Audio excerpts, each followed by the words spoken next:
ते द्रवीभूत होत.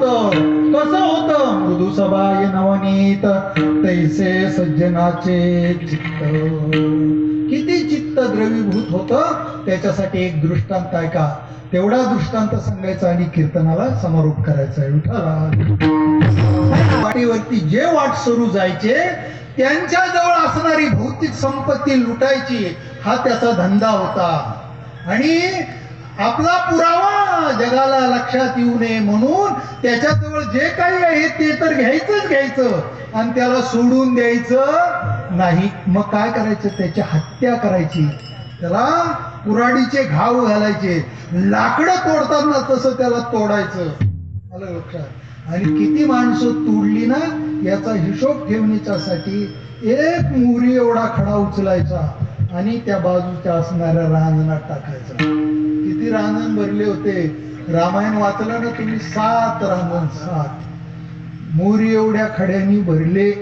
ते रांजण सुरक्षित ठेवले नाही कुणी, नाहीतर किती माणसं मारली ती मी मोजून तुम्हाला आकडा सांगितला असता. एवढी माणसं मारली कशासाठी? आणि त्या दिवशी एक साधू त्या वाटेने आलाय. हरि बोल हरि बोल हरि हरि बोल गोविंद माधव केशव.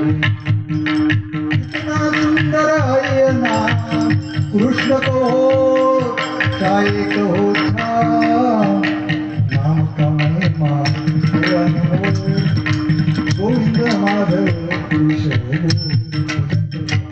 भजन करता करता समोर आला. आल्याबरोबर ती समाज चालताना भजन म्हणजे चालताना गात चाललाय.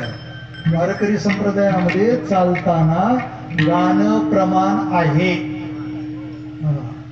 चालता चालता गाणं अत्यंत शुभे. वाट म्हणता राम म्हणता वाट चाली यज्ञ पाऊला पाऊली. वारकरी आळंदीवरून पंढरपूरला जातात ना, गात जातात का तोंड बांधून जातात? गात जागा गात जागा. गाणं अपेक्षित आहे, खाणं चालताना अपेक्षित नाही. पण आपण मळ्यातून गावात जायचं ना, आपल्याला का शेंगा खिशाचा भरला चाललाय ना रस्त्याने शेंगा पुढे आणि खात. अत्यंत वाईट कृती आहे ही.